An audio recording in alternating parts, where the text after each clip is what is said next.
जय हिंद। मैं Amit Arya PCS maker YouTube channel में आप सभी का स्वागत करता हूं। तो आज लेकर आया हूं प्राचीन भारत का इतिहास का एक बेहतरीन टॉपिक जिसका नाम है शैव एवं भागवत धर्म। इससे एग्जाम में प्रश्न पूछे जाते हैं, कभी कभी देखने को मिलता है और कभी कभी नहीं। मैं इतना बता देना चाहता हूं कि अगर पूछेगा तो एक नंबर इससे बाहर नहीं आएगा, आपको मैं गारंटी देता हूं। यदि आप बीपीएससी का, बिहार दरोगा का, बिहार एसएससी का या सचिवालय का या एसएससी का, रेलवे, एनटीपीसी, किसी भी एग्ज़ाम का तैयारी कर रहे हैं तो ये वीडियो आपके लिए है। बस 10 मिनट वेट कीजिए, अंत तक देखिए और ठीक है ना। चलिए मेरे साथ स्टार्ट करते हैं। पहला क्वेश्चन है, पहला क्वेश्चन समझिएगा कि नैनार कौन थे। तो नैनार जो है वो शैव उपासक थे, यानी कि शैव धर्म जो उपासना करते हैं उसको नैनार के नाम से जाने जाते हैं। नेक्स्ट है मत मयूर से क्या तात्पर्य होता है। तो मत मयूर जो होता है प्राचीन भारत में एक शैव संप्रदाय था, उसे क्या कहते थे, मत मयूर कहते हैं। नेक्स्ट क्वेश्चन आपके सामने है कि त्रिमूर्ति तथा अर्ध नारीश्वर की पूजा किस काल से प्रारंभ हुई थी। तो वो गुप्त काल से ही प्रारंभ देखने को मिलता है। मेगास्थनीज ने भगवान शिव को कौन सी संज्ञा दी है। डायोनीसस का एक संज्ञा है, वो भगवान शिव को दिया है।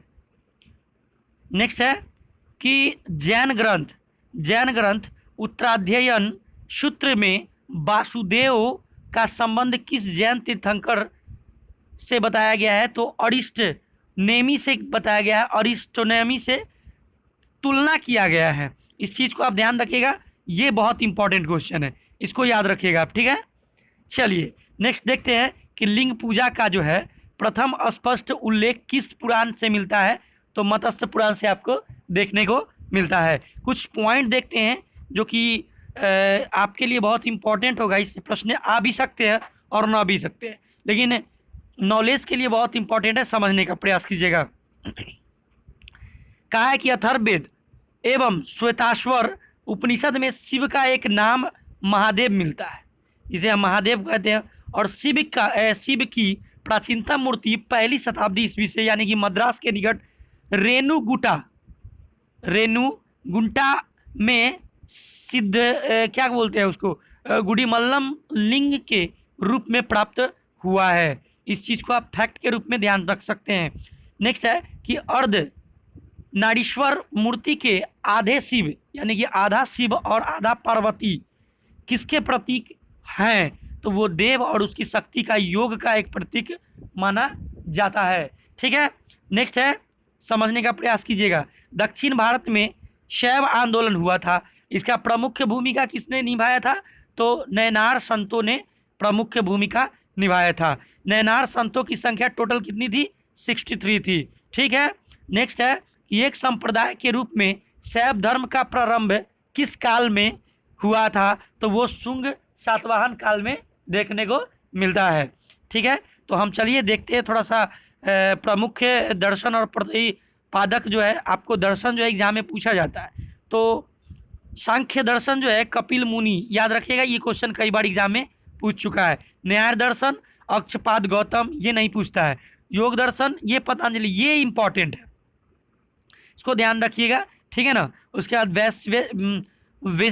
वैशिष्ट दर्शन जो है ये कनाद है, ये ध्यान रखिएगा, ज़्यादा पूछा नहीं जाता, ठीक है। मीमांसा बहुत इंपॉर्टेंट है।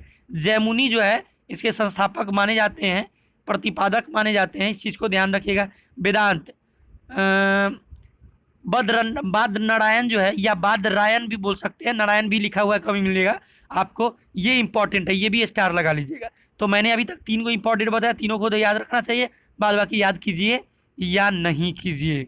तो चलिए आगे चलते हैं, थोड़ा सा ये भी जान लेते हैं। आगे देखिए संस्थापक के बारे में जानते हैं। आजीवक के संस्थापक जो है मखली पुत्र गोसाल है। घोड़ जो है, घोड़ अक्रियावादी जो है उसके पुरन कश्यप है। फिर यदृच्छयावाद जो है आचार्य अजित केशकाम्बी लीन है, इस चीज़ को ध्यान रखिएगा, ये सब क्वेश्चन ज़्यादा पूछा नहीं जाता है, ठीक है ना। तो चलिए आगे देखते हैं। भागवत धर्म का प्रवर्तक किसे माना जाता है। तो कृष्ण भगवान को माना जाता है। किस ग्रंथ में सर्वप्रथम देवकी का पुत्र कृष्ण का वर्णन किया गया है? छंदोग्य उपनिषद में सबसे पहले वर्णन किया गया है। बहुत इंपॉर्टेंट क्वेश्चन था, ध्यान रखिएगा। भागवत संप्रदाय के विकास का श्रेय किन शासकों को दिया जाता है? तो गुप्त शासकों को दिया जाता है। एक थोड़ा सा पॉइंट के बॉक्स के रूप में समझेंगे। क्या है कि हेलियोडोरस तक्षशिला का निवासी था। ये व्यक्ति था हेलियोडोरस, वो तक्षशिला का निवासी था। उसके वेशनगर अभिलेख से वासुदेव के संबंध में वर्णन मिलता है। इस चीज को समझने का प्रयास करेंगे आप। कर्म का सिद्धांत किस दर्शन से संबंधित है? तो मीमांसा, ये तो याद ही रखिए, ठीक है ना। नेक्स्ट है कि अवतारवाद का सर्वप्रथम उल्लेख किस ग्रंथ से मिलता है? तो मत भागवत गीता जो है, भगवत गीता के नाम से जानते हैं, वो अब तारवाद का सर्वप्रथम उल्लेख जो है आपको भगवत गीता में देखने को मिलता है। भगवत गीता जो है, भगवत गीता के मोक्ष के साधन के रूप में धर्म, कर्म तथा भक्ति का समान एकदम महत्वपूर्ण एक बात बताया गया है, ठीक। नेक्स्ट है कि वह प्राचीन स्थल बताइए जहाँ 60,000 ऋषियों मुनि की एक सभा में संपूर्ण महाभारत तथा या कथा वाच्य का प्रयोग किया गया था।